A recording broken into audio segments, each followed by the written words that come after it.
Okay. So we're all here, I think, right? No one else is there. Yeah. So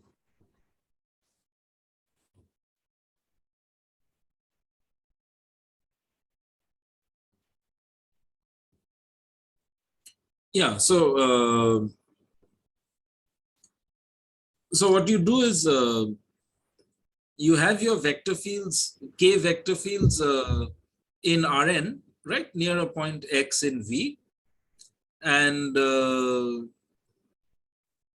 you just extend x1 tilde to xk tilde to a basis of Rn at x, at little x, and then by continuity these will continue to be linearly independent in a neighborhood of x, right? Yes.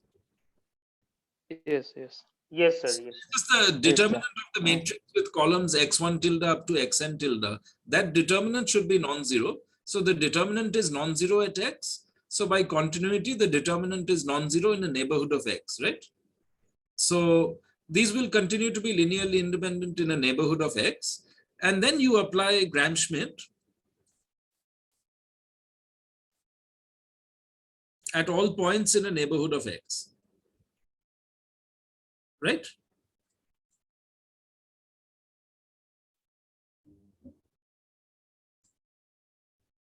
Apply Gram-Schmidt to x1 tilde y,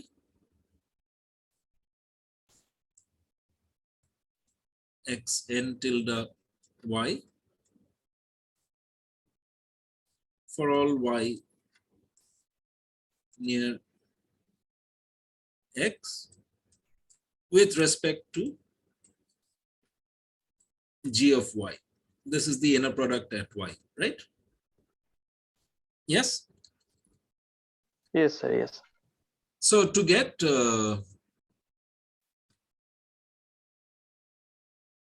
some, I don't know what to call them. So z1 of y up to zn of y. Okay, these are smooth vector fields near x. Yes, which are now orthonormal at each point, and h tilde y is equal to span of x1 tilde y to xk tilde y, which is the same as the span of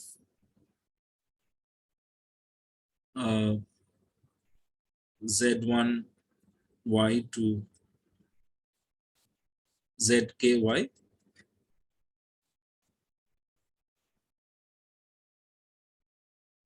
and h tilde y perp is, so z1 to zk are a basis of h tilde, and so because the zi's are orthonormal, zk plus 1 to zn will be a basis of h tilde perp. So this is the span of zk plus 1 y to zny. Is this okay? Yes. Yes, sir. Where the Yes, zi, sir. these are smooth. So that means by definition, this is also a distribution of rank n minus k. Is this okay? Yes. Yes, sir. Yes, sir. So the point is Gram-Schmidt is an explicit formula, right? Which gives you smooth dependence of the orthonormal basis on the given basis. So if the basis moves smoothly, then the orthonormal basis you construct using Gram-Schmidt will also vary smoothly, right? That's all we're using. That's all we're using. Is it clear? Yes? Yes, sir. Yes, sir. Yes. Okay. Okay. So now let's come back to this. So now we define for U an open subset of M. We look at the space of vector fields on U which are tangent to the distribution. So we call this chi sub H of U, okay, where H is the distribution. So this is the set of X in chi U, that means smooth vector fields X on U, such that X of Q belongs to H of Q for all Q in U, okay? All right. So look at the space of vector fields which are tangent to the distribution at each point, okay? So it's not hard to see this space of such vector fields will be infinite dimensional, right? Because locally you can just write them as linear combinations of these xi's, x1 to xk, with coefficients which are smooth functions ai, right? And then by a partition of unity, you can glue together such local vector fields to get a global vector field which is tangent to H. Does it make sense? Yes. Okay, all right. Okay, now we say that a k-dimensional submanifold W is an integral submanifold of a k-dimensional distribution if the submanifold is tangent to the distribution for all points of the submanifold. So that means TP W is equal to HP for all P and W.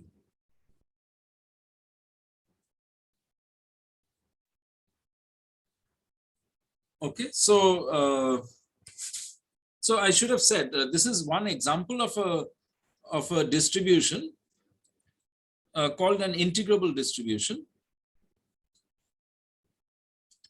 So example, if W is a submanifold of M, k-dimensional submanifold,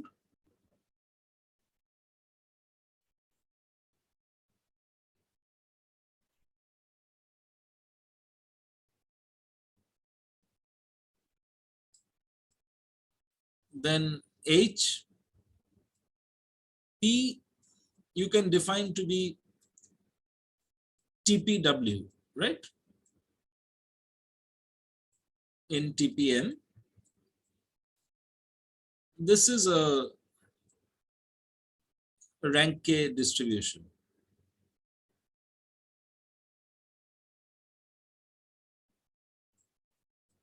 Okay, because locally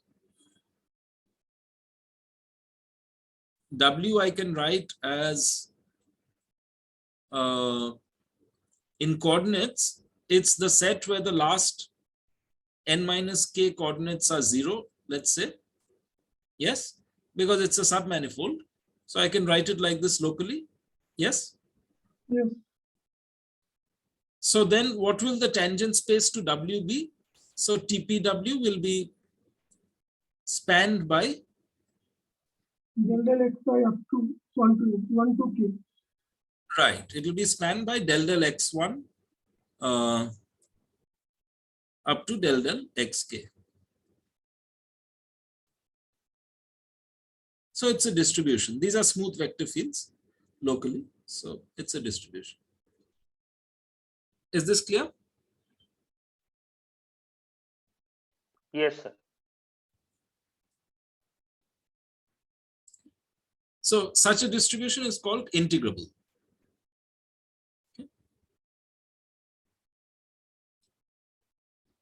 Right. So, well, so I mean, a distribution is called integrable if through every point in the manifold, there is an integral submanifold. So,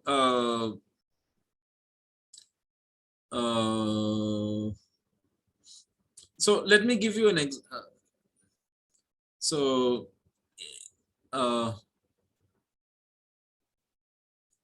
H, so, okay, wait, let me say, so W is an integral submanifold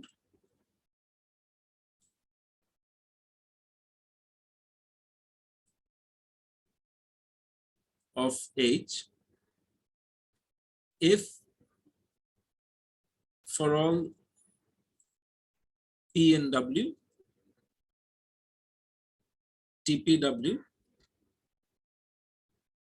is equal to HP. Okay. So it's tangent to the distribution everywhere. And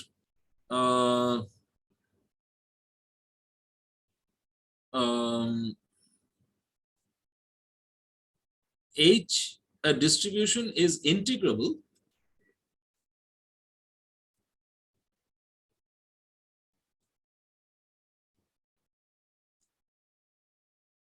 if for all P in M there exists an integral submanifold W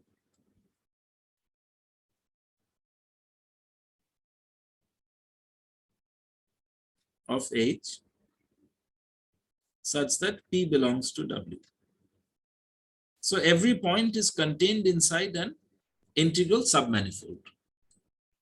Okay. So let me give you an example. So M is the torus, the two torus T2. Okay. So this is R2 mod Z2.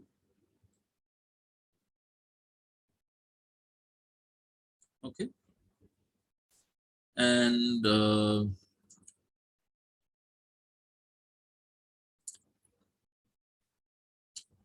you have TPM is,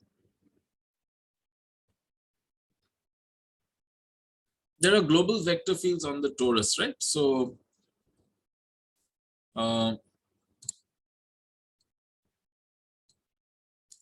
so here's the standard picture. It's the quotient of a square where you identify opposite sides. You have the projection map from R2 onto the torus, which is a universal covering map.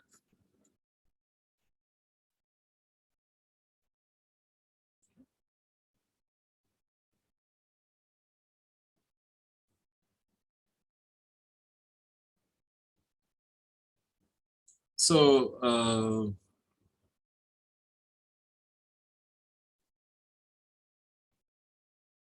the tangent space is spanned by X and Y, where here above you have let's say del X on R2 and del Y on R2, and these project to vector fields below. So del X is pi related to X and del Y is pi related to Y on the torus below. Do you understand? So here you have del X above and del Y above, and these project to vector fields X below and Y below. All right. Yes, is the picture clear? Yes. Yes, sir. Yes, sir. Okay. Now, what is my distribution? As a distribution, I take HP to be, for example, the subspace, say, AXP plus BYP equal to 0. Okay, I take a straight line in the tangent space. All right. Yes. Yes. Yes, yes. So, so will this be integrable? Yes. what will the integral submanifold look like? Image of the line a minus a, I mean y equal to minus a, we like that something like a Yeah, by bx. Just write the line the same way this is written, right? Ha, ha, Ax ha, plus by equal to 0, right? Yes, yes, yes, So, yes. so you let W be ax plus by equal to you take ax plus by equal to constant, and then you project this by pi, right? You project this by pi, so this becomes a submanifold of M, right? So Yes, you sir, take, yes. okay, and then you project it, so you get some submanifold here. Right? Sorry? Yeah, if minus a by b, if this is a Yes. irrational number, then Right. would that be a submanifold? Right. So, I mean, it's an immersed submanifold. It's not embedded. Yes, yes. So locally, if I look at a piece of it, I mean, it will become dense. If the slope of this line is irrational, then this will be dense. If and only if the slope is irrational, right? Yes. So this Yes, will be sir. dense in the torus. But locally, I can look at a piece of this, right? I can look at a small piece of this. A piece of this will be a submanifold, right? Yes, yes. But Yes. I will not find will I find a neighborhood? I mean, Yeah, so I have so every point P will have a integral submanifold passing through it, right? yes, Just this small piece of W. Yes. yes, yes, yes. So this distribution will be integrable, right? Sir, will you go above a little bit? Okay, so what will happen is above you have a foliation by these parallel lines. This will give a foliation of the torus by these integral curves.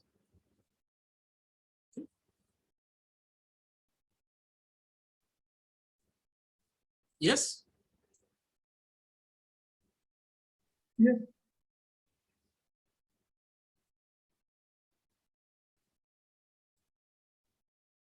Okay, so this H is, so W, this is an integral submanifold.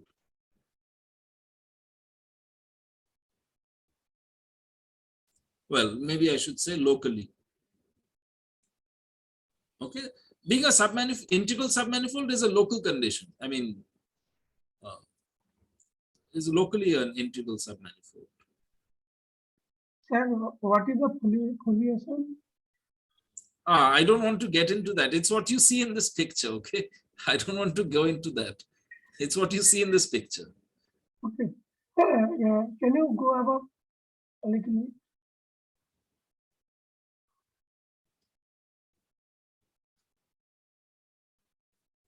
Sorry? I mean, can you go to the example number 1?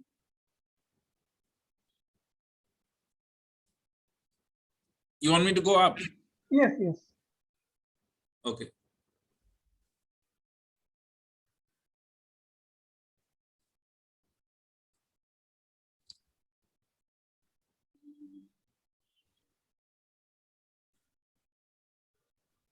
Yeah, you So- said that HP equal to TPW, it's a subspace of TPM. But this, I mean, for a distribution, we need an open set of M, right? And each point inside that. Oh, sorry. Sorry, this is not a distribution. This is not a distribution. Sorry. Yeah, this is a mistake. Sorry. This is not a distribution. This is not a distribution. We need a submanifold passing through each point. This is not a distribution. This is not a distribution. This is And not a sir, distribution. according to your Sorry. integrability, yes, according to your integrability definition. What happens is if we have a foliation rather, then by taking the tangent spaces of the submanifolds of the foliation, then you get a distribution. That's what I meant. Sorry, yeah. What I meant is if you have a foliation by submanifolds, Like you have a foliation by one-dimensional curves here of the torus. Similarly, in an n-dimensional manifold, you can have a foliation by k-dimensional submanifolds. Then, if you take the tangent spaces to the foliation, to the leaves of the foliation, then that will give you a k-dimensional distribution. That will give you a k-dimensional distribution. So this example is not right. This is not right. So yeah, I don't know how to write this. So really, what you need is you need a foliation. So maybe I'll just so f k-dimensional. So I'm not going to define what a foliation is, but locally it looks like a product. Foliation of M and W equal to unique leaf of F passing through P. So here we have a foliation, a one-dimensional foliation of the two torus, and this distribution is at each point. We're looking at the leaf of the foliation which passes through the point. That's this curve. We're taking its tangent space, right? That's my distribution. Is this clear? Yes, sir. Sir, one more thing. In the definition of integrable distribution, you mean for each point we'll get a different So integral submanifold. Right. Yeah, not the same, right? No, we don't get the same. Yeah. Yeah. I think it's Through each point, there passes an integral submanifold. okay. Right. So, I mean, any one-dimensional distribution is integrable. So, example, any one-dimensional distribution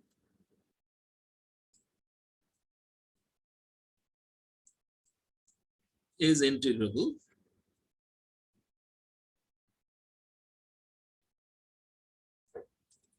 right, since locally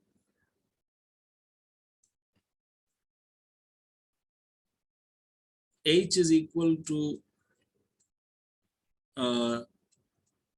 span of X belongs to chi u, right? The integral submanifold through any point. What will the integral submanifold be in this case?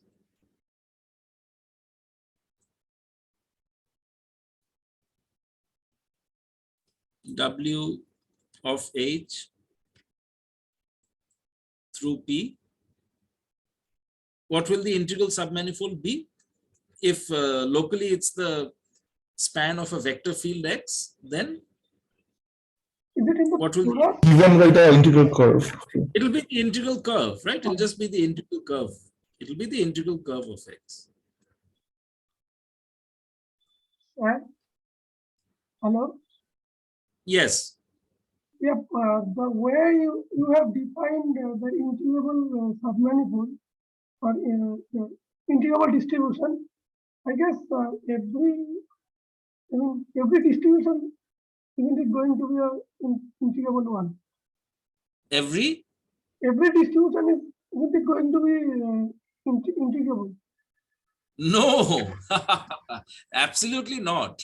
Then the whole field of contact geometry would be dead. The whole field of contact geometry would be dead if every distribution was integrable. We are going to prove half of what's called Frobenius theorem about integrable distributions. So let me come to that now. So are the examples clear? Okay. So just like any, for a one-dimensional distribution, you get a foliation by integral curves, right? You get a foliation by integral curves.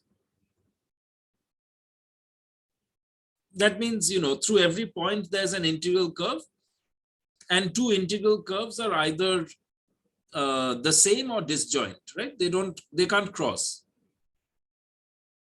Yes. So similar thing happens with higher dimensional integrable distributions. Through every point there is a submanifold. So for an integrable distribution, the picture locally looks like this. Integrable distribution. It looks like a layered cake, you know. So these are the integral submanifolds. It looks like this locally. Okay, you have a foliation by k-dimensional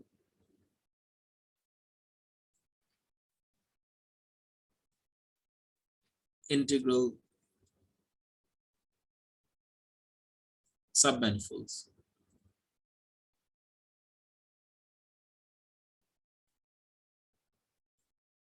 Okay. Sir, will you go up a little bit in the definition of integrable distribution? I think I made a mistake in the definition. That's why I told you. No, there's no mistake in the definition. I have made a mistake while writing. H is integrable if for every point P and M, there exists an integral submanifold W of H such that P belongs to W. That's all. So W may not be globally defined or anything. It's just locally near P, you have an integral submanifold which contains P. That's all. So W could be a very small manifold. Okay, don't think of it as something global like in the torus. It's just a small thing. All right. Yes, sir. Now, what one does is, if you have an integrable distribution, then you can define sort of an equivalence relation where so 2 points are equivalent, first of all, if they lie in the same integral submanifold, or if they can be joined by a small chain of points, you know, each of which xi and xi plus 1 lie in an integral submanifold.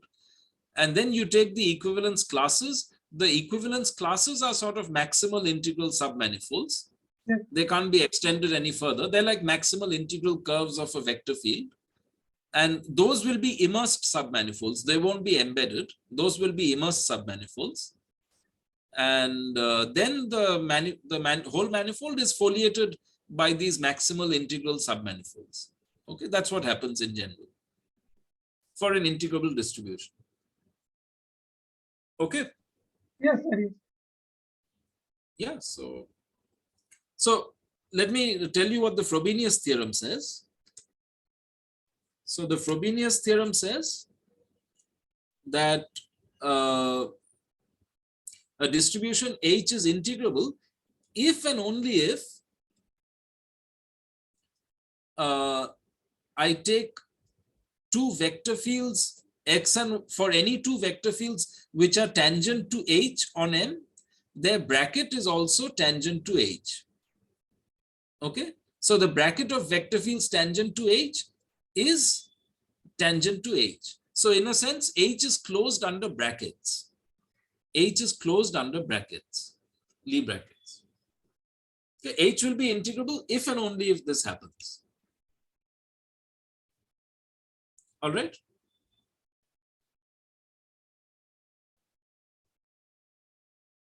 Is the statement of the theorem clear? Yes, sir. Yes, sir. Okay. So I take vector fields which are tangent to H, then their bracket should be tangent to H. Okay, so I mean, look in this picture. In this picture, you can see this in this last picture of a foliation. Here, if I take vector fields which are tangent to H, that means at each point they're going to be tangent to the submanifold, right? They're going to be tangent to the submanifold. Yes? Right? Yes, sir. Yes. Yes. So then if I take their bracket, what is their bracket? The bracket is a small commutator like this. I go by X, then by Y, then by minus X, then by minus Y, right? But X and Y are tangent to this submanifold. So this small square will lie inside this submanifold, right? Yes. Yes. So therefore this Lie bracket is this little vector here. This will also be tangent to the submanifold. Therefore, it will be tangent to H. Okay. Right. Okay. So this is a necessary condition for a distribution to be integrable. That whenever two vector fields are tangent to the distribution, then their bracket should also be tangent to the distribution. All right. Is it clear from the picture?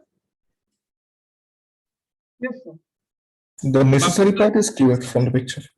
Necessary part is clear from the picture, right? Yeah. So we won't do the sufficient part. That's a difficult proof. So we won't do that. That will take us too far outside this course. But I can give you references for it.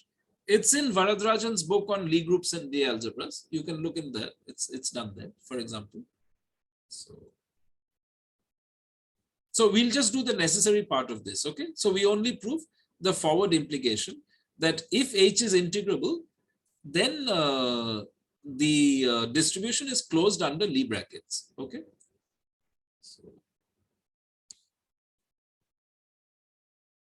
Okay. So let's do this. So given a point P and M, we know there is an integral submanifold W of H such that P belongs to W. And we can choose coordinates X, U in a neighborhood of P so that XP is 0 and W intersect U is equal to the last n minus k coordinates xk plus 1 up to xn equal to 0. And so then I let xi be the vector fields del del xi. I goes from 1 to n. Then for all q in u, I know that x1q up to xkq, that's del del x1 up to del del xk. This is a basis of tqw, right? The tangent space to w, which is the same as hq. Okay. So these x1 to xk in u. Oh, sorry. This is in u intersect. In u intersect w. This is not in u. This is in u intersect w. This is a basis of hq. Okay.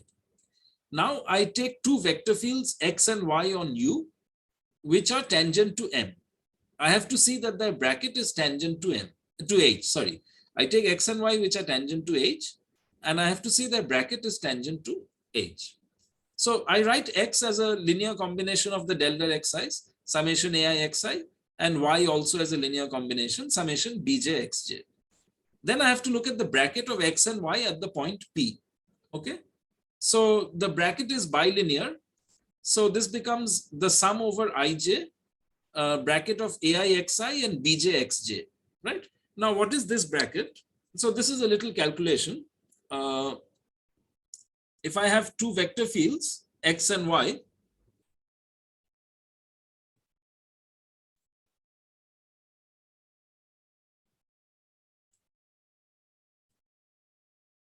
and I have two functions, a, b in C infinity n, then how do I calculate the bracket of ax and by? So I look at any f in C infinity m, and I look at bracket ax by applied to f. Yes. So what will this be? This will be ax by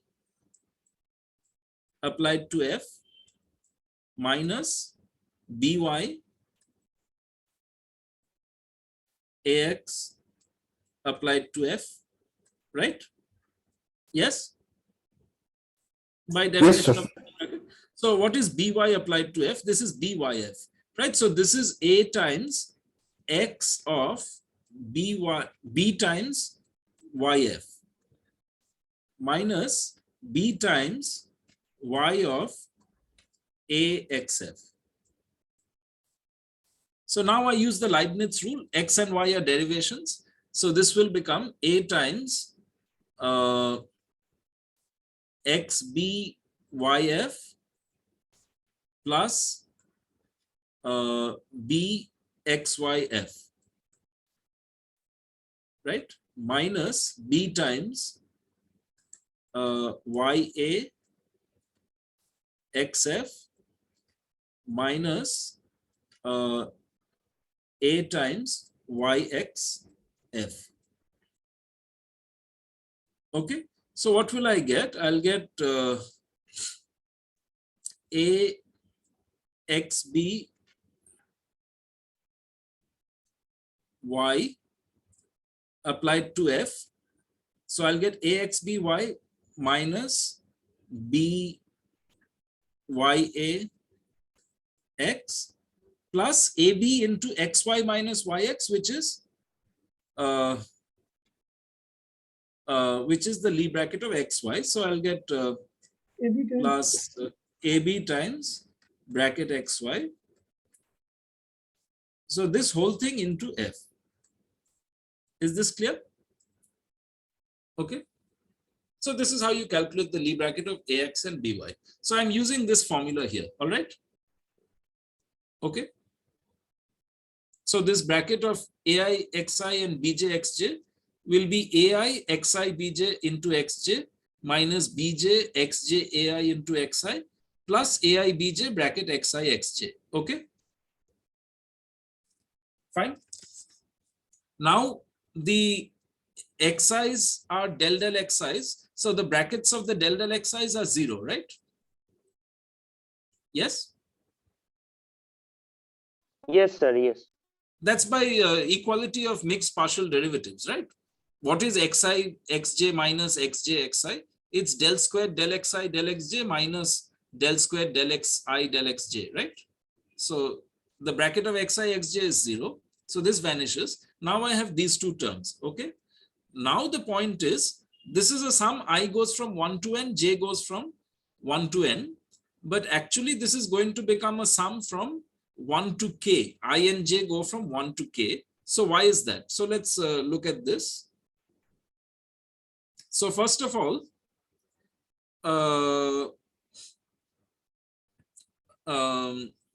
at the point P, if I look at xj at P, which is in this term here, right? And xi at P here, what's going to happen? So we've got less than a minute. So let me stop and let's continue this after in the next session. So let's stop now.